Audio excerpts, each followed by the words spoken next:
Well, we made it to the end of the week. That's the good news. Also, the good news is we have your mailbag questions, all of them answered 100% correctly. Or this is important, your money back. We'll get to those here in just a second. Had a little pre-draft powwow. What would you call it? A huddle. Otherwise, lie session.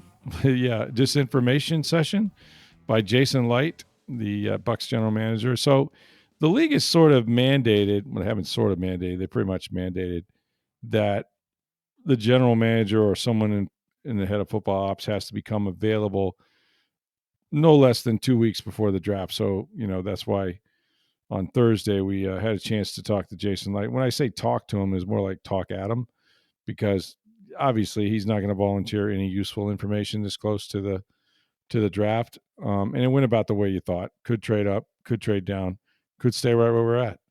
Those are my three possibilities each year. Sometimes you win, sometimes you lose, sometimes you rain out. That's it. Yeah, the Nick Lelouch sort of or Crash Davis, I guess you would say, press conference rules did apply.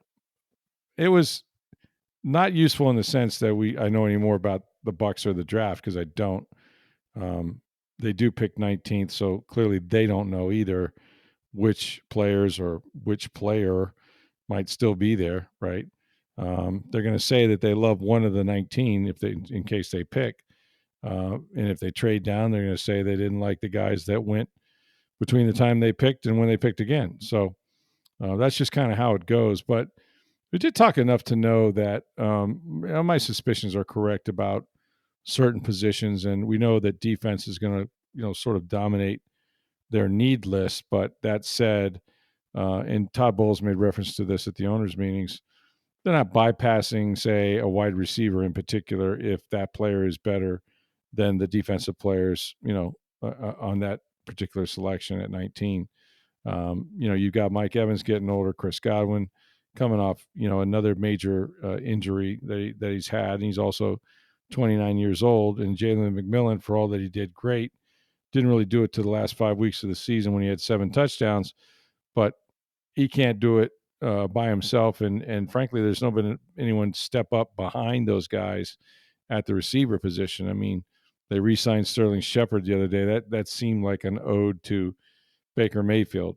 Hey, Baker, we're paying you $34 million. So, why don't you decide who we're going to give this $500,000 to? But for the most part, they have 3 receivers. And so you need to start finding that next generation, and credit Jason Licht.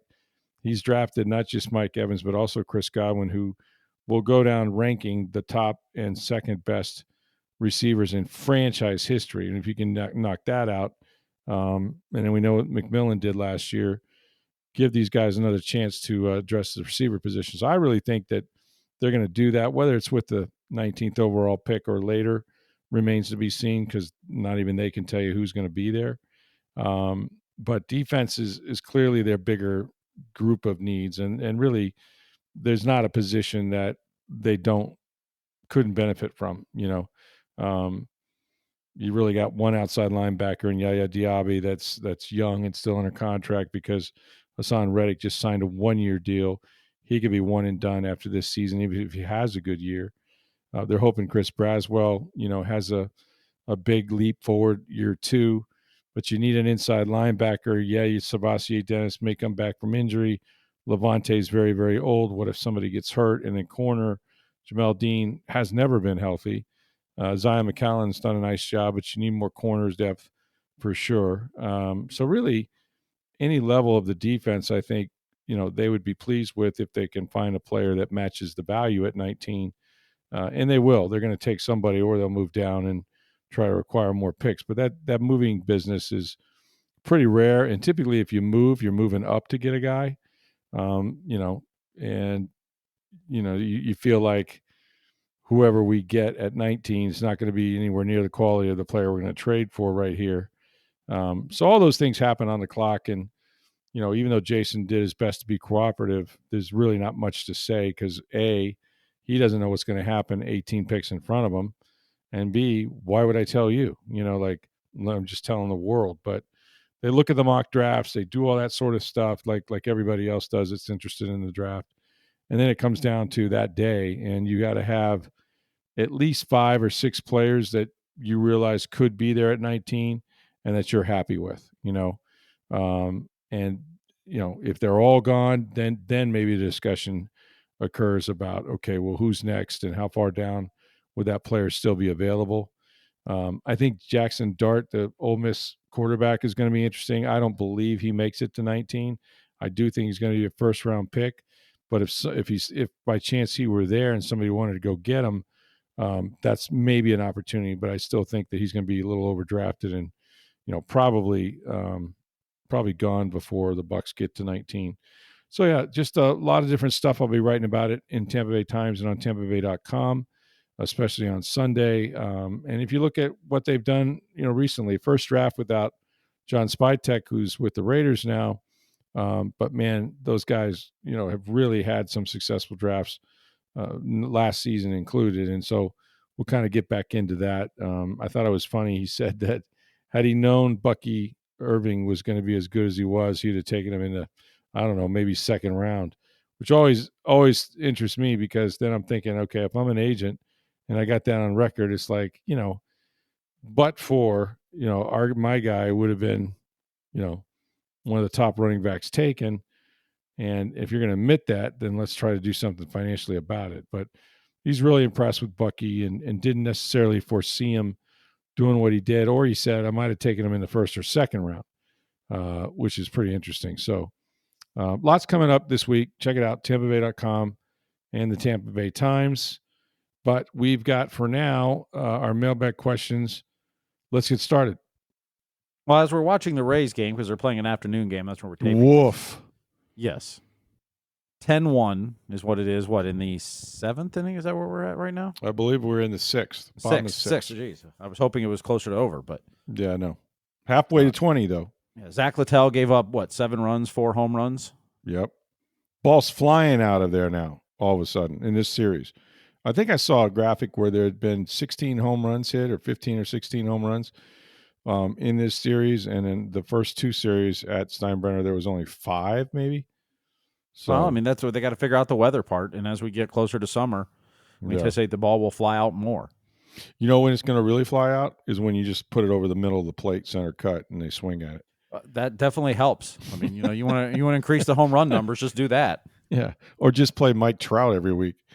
Yeah, no, it's. I think this park, as the summer comes and you start getting more of that Gulf breeze off the West Coast, which is usually what we get.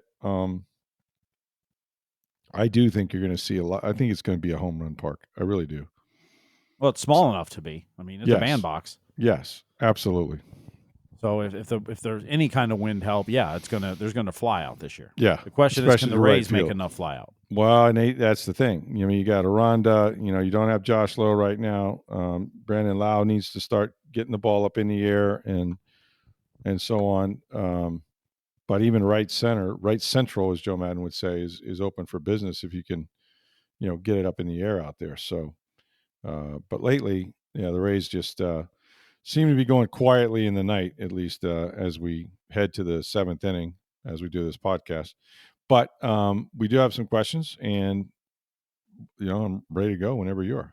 All right. Well, Steve asks, I know this sounds like a conspiracy theory, but do you think Stu Sternberg wants the Rays to struggle so they lose their fan base, i.e. not providing the payroll to bring in the players that can hit? I mean, I think you could have said that about a lot of years. They've never led the league in payroll. I mean, that's no secret. No, I don't think he wants them to lose. I think he wants to win. But I've always said this: like, what is winning to an owner, right? Is it only about how many W's you can post? Is it only about going to the playoffs or the World Series? Certainly, that's a great byproduct of ownership. Of owning a Major League Baseball team or professional football team. Like there's no doubt there's only so many in the world, right? These are collectors, basically. They're collectors' items. If you're fortunate enough to get into that club, God bless you, because not everybody can get in. But is winning And then they won't do that this year with only 11,000 or so per game. But I've often wondered, and this was the case, I think, with Hugh Culverhouse back in the day with the Bucs. They didn't win on the field until, very rarely did. 79, obviously, with Doug Williams, and then eventually Doug got out of here. But he was one of the biggest winners off the field. They didn't have a salary cap. His payroll was the lowest in the league, I believe, around 16 million. And with the TV and the revenue sharing, he made a bigger profit than any owner in the league. So is that winning? So define winning first. That's the biggest thing. But I do think that Sternberg, at least the few times I've been around him, I think he'd like to win. What the question would be is that the most important thing to him? And I think those are different questions, right? Like, I think everybody wants to win. I think you also, I don't want to say you give them a pass for this year, but it's been a mess though. Their payroll is similar to what it's been the last few years. It's less, but it's it's in the ballpark. But we know they're spending $15 million to use Steinbrenner Field. We know that they're selling out games, but there's only 10,046 fans at each game. Now, the joke is that's about what the Rays attendance was at Tropicana Field. But the honest truth is they averaged 16.5 last year. Yeah, that's right. They averaged over 17 the year before. Nearly double, yeah. So you're talking 7,000 less people per game. Now, the ticket prices are higher, so yeah. But the revenue's maybe not equal that way. The chance for revenue and your expenses went way up. Mm-hmm. This year of all years, you can make a case why they didn't go out and spend a lot. Mm-hmm. They're spending a lot more. Whatever, how much money he makes per season, I have no idea. Like, is there room to spend more?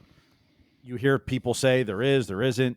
Who knows, right? Baseball, they don't open their books. It's not rev share like every other team. That's sports, et cetera. So we don't know that for certain. You'll hear people talk about it and pretend like they know, and maybe they do, maybe they don't. We don't know. But their expenses and their revenue potential is a lot less than it was at the Tropicana Field. And so, not adding bats this year, you got to go, I get it. Like, I'm not defending Stu. I'm just saying put it on paper. Look at it. 6,000 less people per game, 6,500 less people per game. Right. Yes, you're charging more, but that's significant. Oh, heck yeah. And how am I paying for player X, Y, and Z if I'm going to make them the highest paid? Mm-hmm. I mean, they did trade for a sign a shortstop. Yep. Ha-Seong Kim. Close to $15 million a year. So that's not a small change. Mm-hmm. Yeah, it's not they didn't sign anybody or do anything. Right. But, maybe they wanted to make a bigger splash this year, and based on the events that happened with Milton and not being at their stadium, maybe that impacted it. I mean, might have. Just $15 million alone to play at Steinbrenner Field. What could that have bought you? There you go. No, not saying there's no guarantee he would have put that into players on the field, but right. But it's $15 million he didn't plan on spending last September. And it shows that he's willing to do it. And I can only imagine the reason he's willing is to have a winning product. But I don't know what's in his heart. What's more important to him? Or can those two things coexist? I don't know. Well, I think there are some owners that will win at all cost. No doubt. Don't care if they lose money. They want to win. And there are others that want to win, will do everything they can, but aren't willing to go over certain thresholds. And, that's kind of the way business in America is set up, right? It's how much risk are you willing to take? And how much wealth do you have going in? That's kind of what sports has become now, particularly baseball with no cap. I don't believe owners, I guess it's happened before, but I don't believe owners would torpedo their own interests, right? Like, I mean, maybe if you're trying to extract the team and just make them so unpopular and not have any players and lose every game, if you think that was the strategy, it's not a great strategy. But it's also kind of gross and depressing, like you're gonna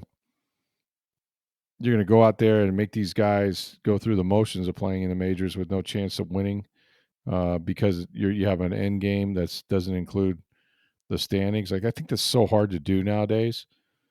I don't know that it was done what's before, the owner in Major League, that was trying to tank the team trying to move him to Miami. Right, exactly. That's kind of what you're talking about. You'd be talking about an owner that has other interest or, split interest with your ball club that would even entertain that. And that might be the case. But here's the thing. I don't think so. Stu moving the team. If Stu wants to move the team, it doesn't matter what the fans think. No, it's his team. It matters what Rob Manfred and the 29 other owners think. True. Because they have to give permission for him to move. Yeah, that's a great point. Like, it's not about ticking off your fans. Right. It's what, if he wants to move, if that's his end game, and he's definitely tried it over the years. I don't know if that's still what he would love to do or desire, but it's not any one fan in Tampa Bay that matters in that regard. Because Rob Manfred has repeatedly said, we believe in the Tampa Bay market. Wow. So you've got to convince him and then the 29 other owners, because while it's his team and he has a lot of decision-making processes, relocation has to be agreed upon by the owners. Yeah, that's true. He can't just go, I'm moving. No, that's true. That's not the way it works. So, tanking the team, I don't know if that's going to make owners happy.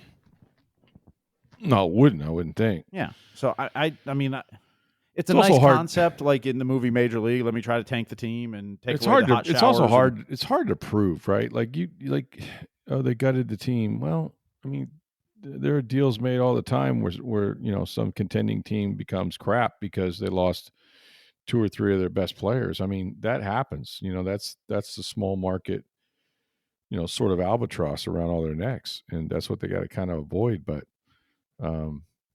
yeah, I get it. I mean, but I still think that if you're a competitive individual in one thing, right, even if that were stocks or whatever, I think you're going to be competitive in everything, but you're only going to, spend so much on this product because then it's diminishing returns. And I don't think any smart businessman is into diminishing returns. And, well, unless you're in it because you're a fan and you just want to win and you're willing to lose over it. I mean, there are some owners that are willing to lose money over winning. There are not many, but there are. And I don't think Sternberg is one of those. I really don't. I think he's in it to make money. And maybe if things progress, that might be the worst thing we could say about him. But, yeah, I don't know that he doesn't want them to win. I just simply think that he's only committed so far. He's only committed so far. It's the old joke about breakfast, right? Who's more committed, the chicken or the pig? Definitely the pig, right? I mean, they're both involved. Don't get me wrong, but one's definitely more committed, and I think that's the question you can ask of Sternberg. But we'll see the end game here. I mean, there's a lot that has to be talked about and done, and not the least of which is fixing up the Trop and all of that. But speaking of that, George had asked, you were both talking about how the Rays organization does things so well. Just remember, if Stu Sternberg sells the team, that changes. What are the odds the new ownership does things that well?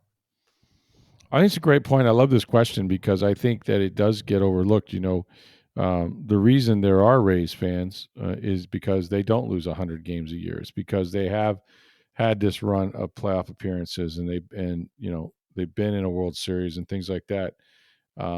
So from that standpoint, if they weren't successful at all, no one would give a crap. You know what I mean? The fact that people do follow them and that do care, I think that matters. So I don't know. What do you think?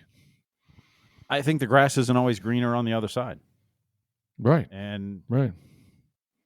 That the new ownership, if Stu sells, let's just, for this argument's sake. Yeah, let's say he does. Hypothetically, he does. And let's say it's one of the groups in Tampa Bay that allegedly is trying to buy the team, and they're going to keep it here. Sure.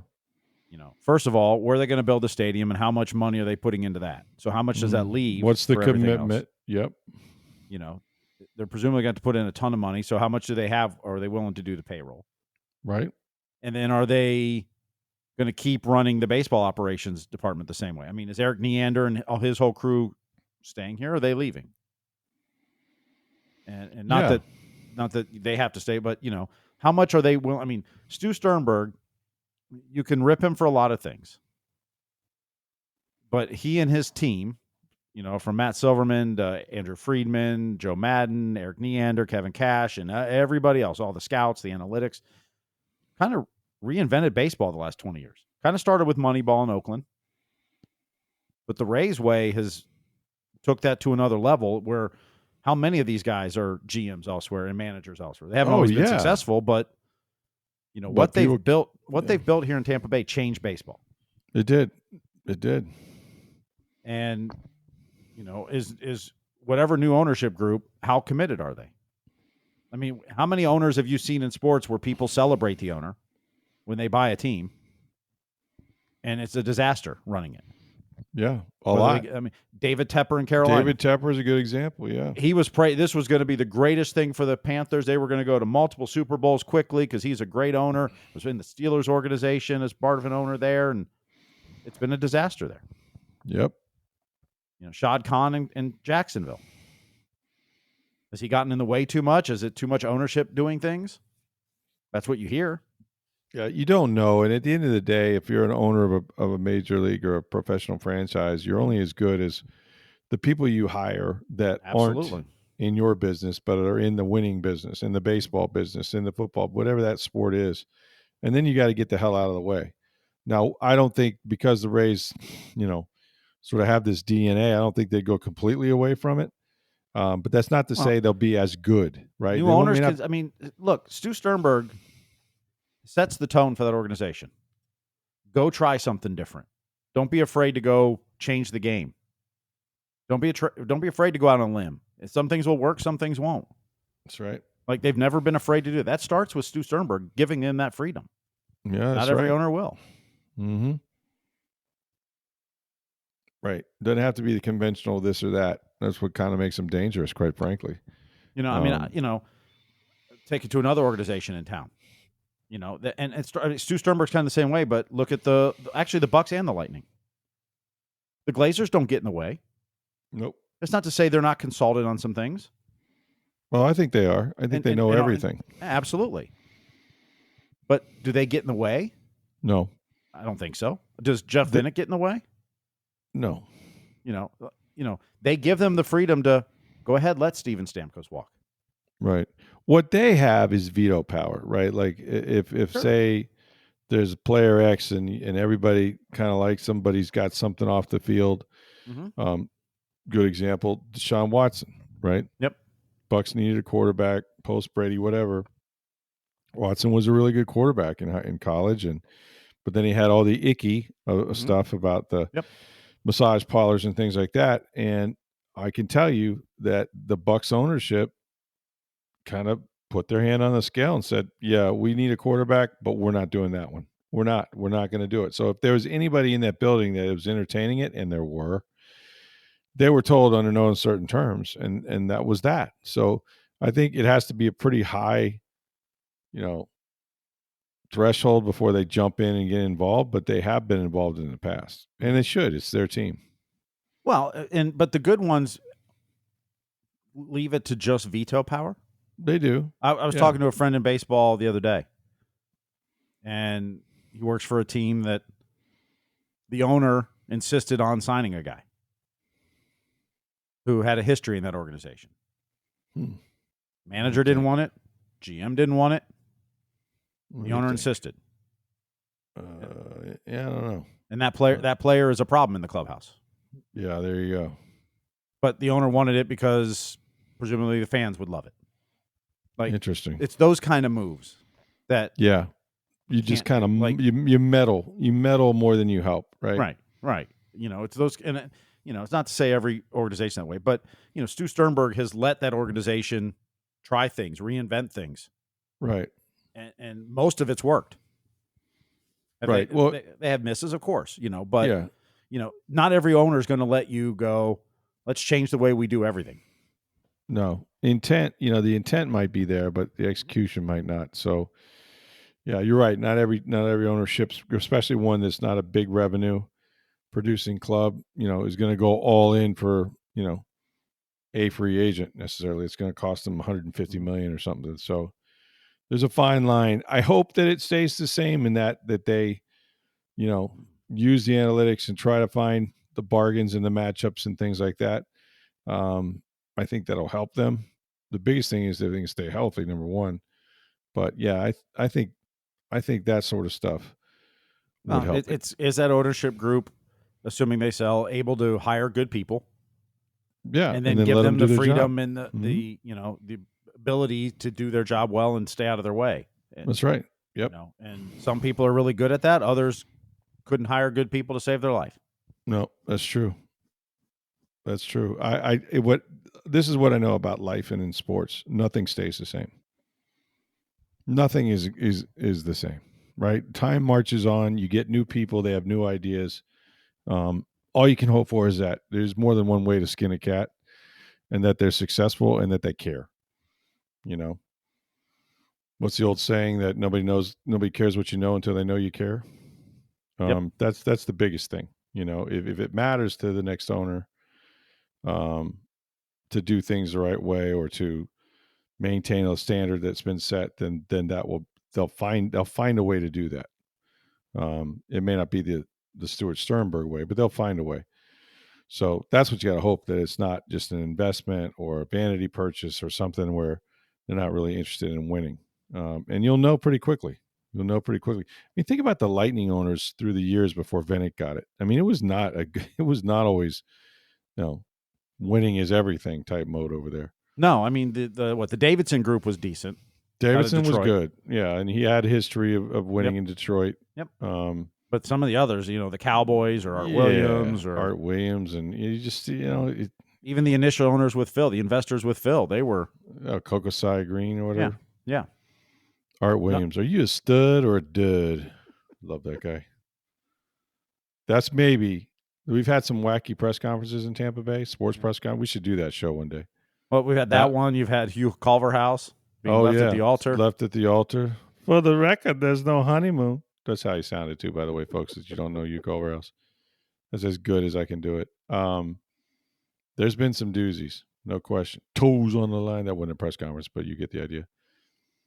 When Shiano walked in, it was like his in the press conference. His would be, well, obviously you haven't watched tape at Rutgers. Yeah, well, exactly. Well, he did mention Rutgers. That wasn't a press conference. And, yeah, that was after Tom Coughlin schooled him.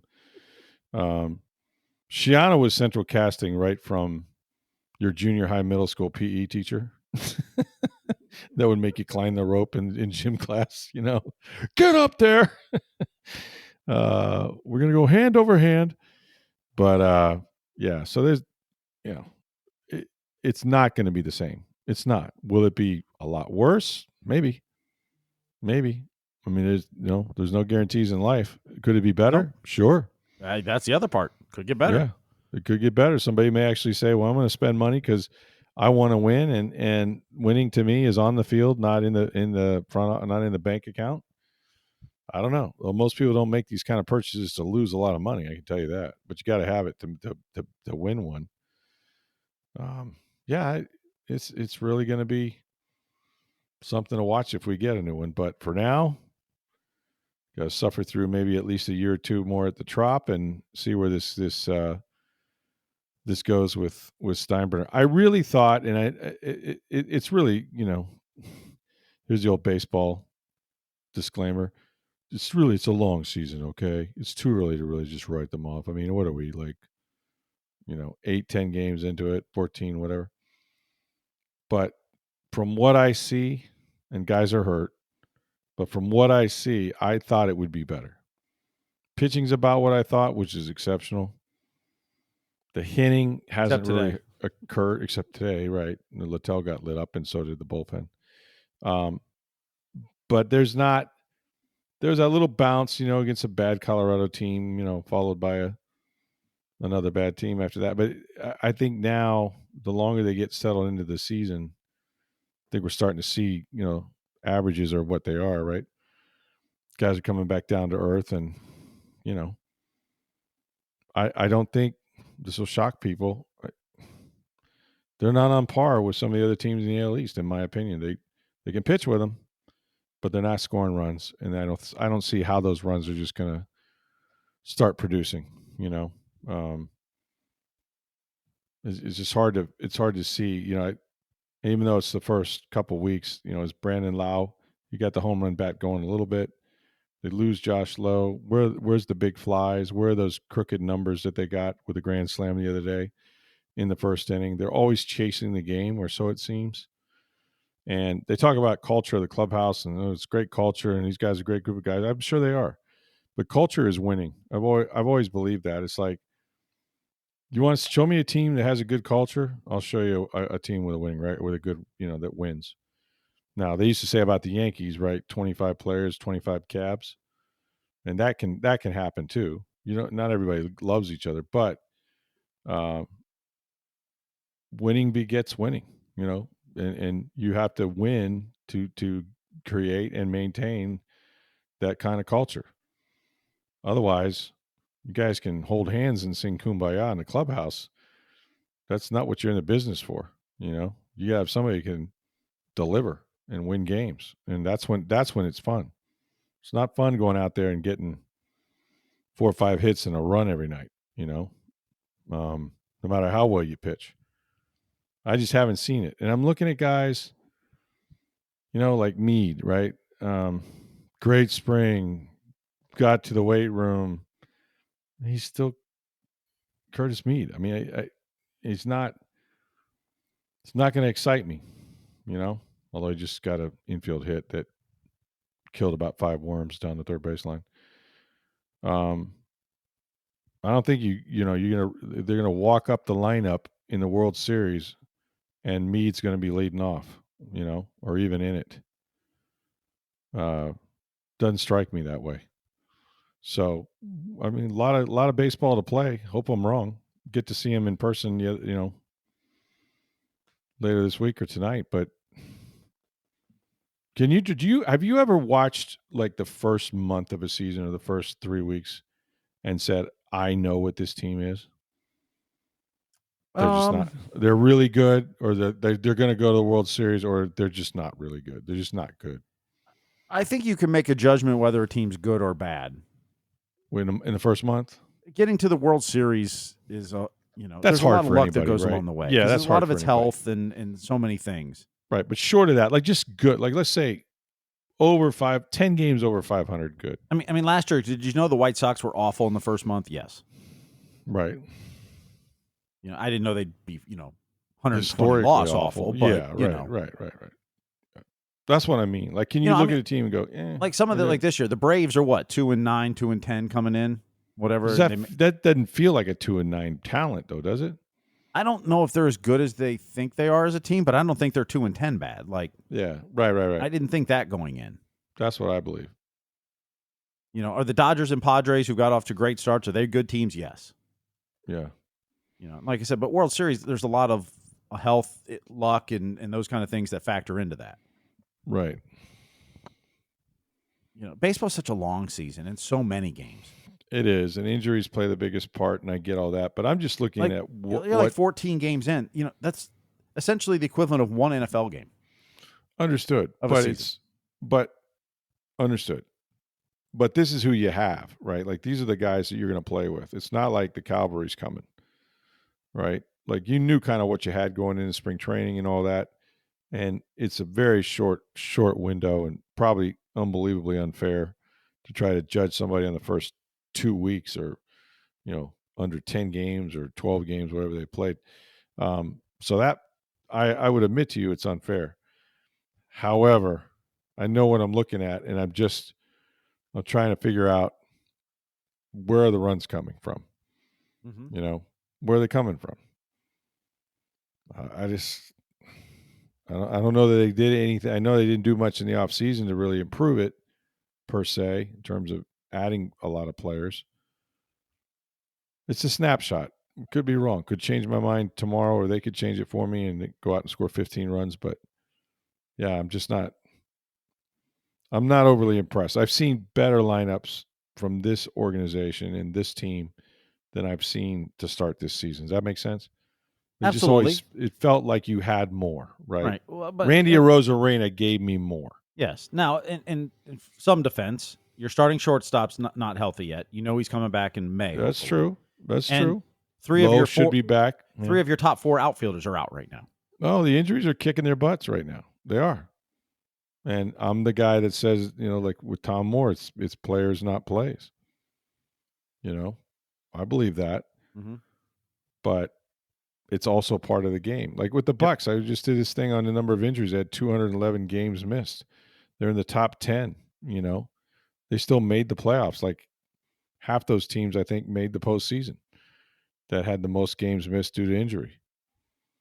So it can happen, but none of those teams advanced beyond the wild card round. And that right there is what's hard to do. One thing to make the playoffs, another thing to actually do anything when you get there. That's what I would worry about. But, I'm willing to wait and go out on Friday and see what they got going on, see how Kevin Cash sounds. If he sounds confident, I'm ready to buy it. It is awfully early. That's what they always preach. And they're not wrong. It's a long season, man. But they need to win these games at home because they got this 13-game homestand, and then it's going to flip. It's going to flip, and they're going to be on the road late in the year, August, late July, September, whatever. They really need to do probably better than 500 right now.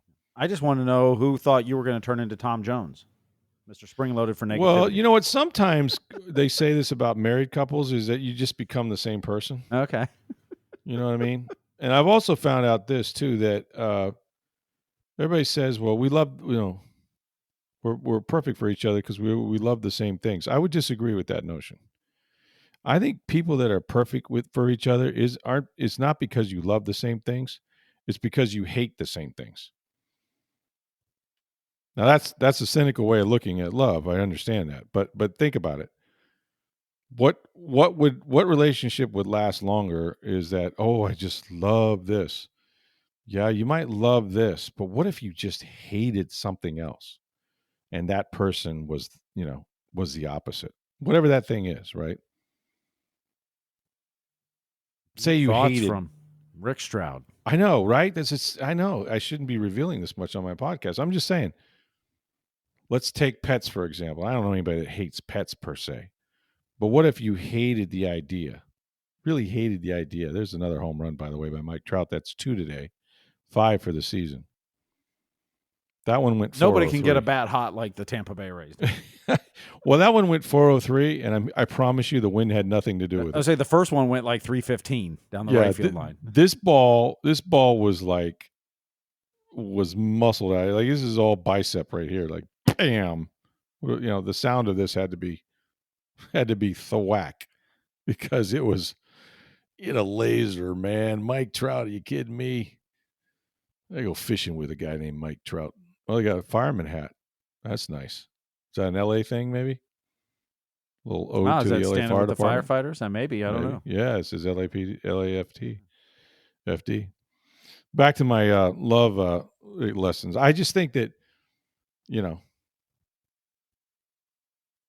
say you loved having pets. You just you're all about your pets. You're all about your dog or whatever. And the other person is like, I'm not an animal hater, but I hate the idea of having a pet. I just can't, They're too messy.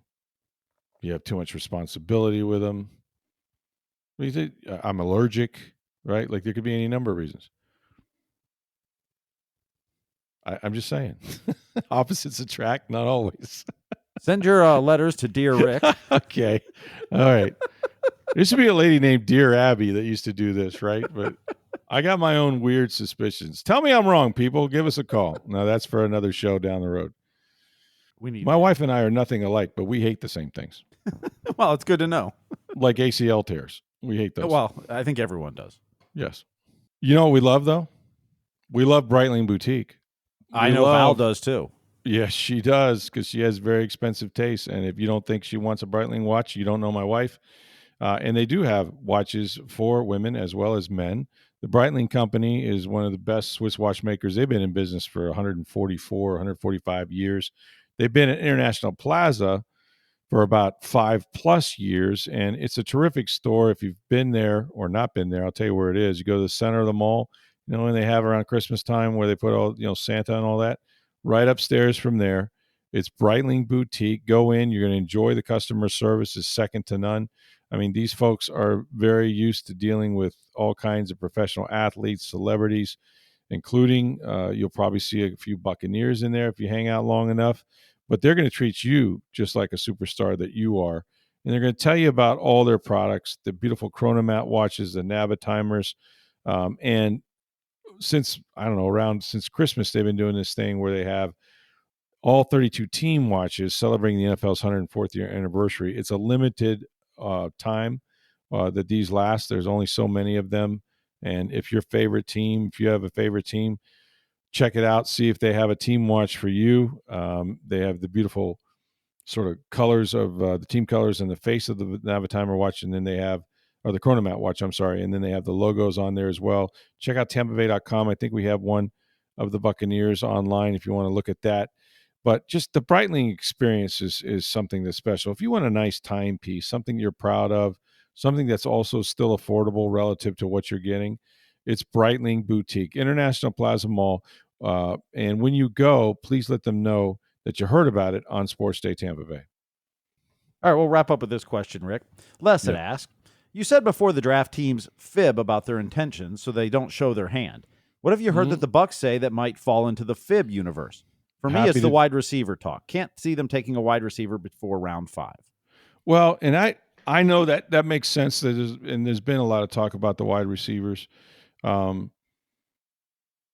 would say this: I for the right player, I think they would take one because, as Todd Bowles says, it's about scoring points. Always look at what you have and what you're going to need. What they have are the two best receivers in franchise history, in Mike Evans and Chris Godwin. What they need are younger players. Mike Evans, God bless him, he got his 1,000 yards last year, 11 straight seasons. He ties Jerry Rice, but he did it on one of the final offensive plays of the regular season, and he's been hurt. And my sort of experience tells me that as NFL players get older, they don't get healthier and they don't get more productive. Okay. Mike looks like a guy that could never quit playing because he's so consistent and he spits out 1,000 yards a year. But there will come a time, Father Time is undefeated. And when you get to be 32 years old in this game, you're not just old, like you've had 3 careers, essentially. I mean, the average NFL career probably around 4 years, 3.5, 4 years. Mike's made it to 3 different contracts. Chris Godwin, not as old, 29, but in actual, body years, he's older than Mike because he's had so many serious injuries with the, 3 knee ligaments that he blew out a couple of years ago, and now his ankle got turned the wrong way last season, trying to come back from the dislocated ankle. So, if you look at today's game, it's about passing the ball for points, right? Well, you can run it all you want to. When you get down to that red zone, you probably have to throw it to score. And we saw Mike miss 4 games last year, or parts of 4 games, 3 in a row because of a hamstring injury. We saw Chris have his ankle turned backwards with the dislocation. And yeah, McMillan eventually stepped up, and so did Sterling Shepard for a while. And they had some guys here and there. But you're going to need an everyday wide receiver that can dominate. And where is that guy? What if he's at number 19 this year? They don't know if he will be, by the way. No one can say for sure, not at 19. If you're picking in the top 3, you got a reasonable chance of predicting who's going to be around, or at least 5 guys that you think will be around. At 19, you just don't know. You just don't know. So I kind of believe the receiver talk because there's now, are they going to reach for one? No. Frankly, we all know their biggest needs are on the defensive side, inside linebacker, corner, outside edge rusher, because even though Hassan Riddick is here, he could go out and get 30 sacks this year. Doesn't mean he's coming back. Now, you'd be foolish not to, but I'm just saying there's no guarantee what kind of production you're going to get there. But receiver, yeah, if it was a special player, I'll tell you the greatest smoke screen I ever got, and it was really how my career began with Jason Licht a little bit, is that we met, and I think we met for dinner, and I really didn't know him that well. And within a couple hours, he convinced me that they were going to take Johnny Manziel. Now, that red flag should have come all over the place, right? But what do I know? I admit the guy. I'm like, oh, wow, he's being really nice, telling me what they think. Love Johnny Manziel. Love him. Bill O'Brien loves him, my good friend. Such a great college career. Just a battler, not the biggest kid. A lot of the traits that you would say about Baker Mayfield, they were saying about Johnny Manziel. Now, we all know the rest of the story. He didn't have those traits. He had some really bad habits instead. But they had me convinced that at number, whatever they picked, 6 that year, I think, that Johnny Manziel's there, then by golly, don't be surprised we hand his name in on the card. And I, hook, line, and story the next day about how don't rule out Johnny Manziel.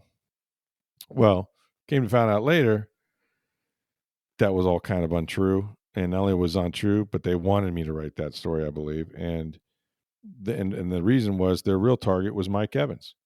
And, Mike Evans was on. If you turn on Johnny Manziel's tape, who's really going to stand out is Mike, because he made so many plays for him and went and got the ball and the scramble drills and just his ability to jump over people and all of that. And so, when it turned out to be Mike, it was obvious that they were just trying to get people off the trail because Sammy Watkins was going to go early, and he did. He went before Mike, but then Mike was still going to go pretty early himself. And I think by trying to link themselves with another player, particularly a quarterback, teams might think, well, we don't have to trade in front of the Bucs because, Mike Evans is going to fall to us. And that's sort of the the back and forth that goes on in the disinformation campaigns and things like that. But did I feel used? Yeah, a little bit. I did. But who am I to question the general manager or anybody else, right? Or Lovie Smith or whoever wanted to tell me that. But and look, it made sense. They needed a quarterback, and Manziel did go in the first round. But it wasn't coming to the Bucs, not then, not ever. And Mike Evans, they got that was their guy, and it turned out to be Jason Licht's first pick. I'm not sure he could ever top it. I just don't think he can because the guy's, to me, he's a first ballot Hall of Famer. He's a 10 as a person, like he's tremendous. And Jason has, drafted other really good players since then that I think, at least if their careers continue, will have a shot, kind of going to the Hall of Fame too. But yeah, it's liar's poker. That's the best way I've heard it described. Is anything you hear about the draft is liar's poker. Well, we'll see if the Rays can turn it around against the Atlanta Braves. I'll be out at beautiful Steinbrenner Field for my first game on later tonight on Friday night. And then over the weekend, we got some Lightning games. The Lightning are hosting Buffalo, I believe. Red Wings and Buffalo Friday and Sunday. Red Wings, Buffalo. So Red Wings first Friday, and then Buffalo on Sunday. And that's correct. We're getting so closer to the end of the regular season. The playoffs start a week from tomorrow. That's crazy to me. That's crazy talk, but I'm so excited about it because I love the hockey postseason. I look forward to it. They're playing every other night. It's the same teams. Like, get a little hatred for each other going. Yep. It's pretty fun. Yep. It's good stuff. And then you got the Masters all weekend. A tradition like no other. As we walk past beautiful Butler Cabin and Amen Corner. Here we go, Jim. Tony. Tony. Tiger. Who do you got? Let's see. Scotty Scheffler or the field? Make your call right now. Masters prediction. Isn't about a 50-50? I mean, it's one of the well, yeah. That's the whole point of making a I'll pick. take the field just because there's more of them. It's a bigger field. You'd be wrong. Probably. Perhaps this is Rory's year, his first in 20 that he could win the final piece of his Grand Slam. What do you think? That's not going to happen. Or it could be Jordan Spieth, whose game looks better. I don't know. I don't have any clue, but I like the Masters. What I don't like about the Masters is there's not enough on television. They really restrict. Yeah, they still restrict it and limit it. I hate it. I hate that. They're arrogant to me. I guess they're protecting their brand and selling it on live stream or whatever they do. But, for the patrons, it's all about the patrons, not fans. Can't say fans, about the patrons. But I really wish that I could watch that tournament from the first tee time at a.m. or whatever it is till the last guy on the 18th. But they won't let you. So Saturday and Sunday will be good viewing for me, I guess. But love the tournament. Love the tournament. And it's going to be perfect weather. Going to be like mid 60s for the most part. Some chilly mornings in the upper 40s, maybe.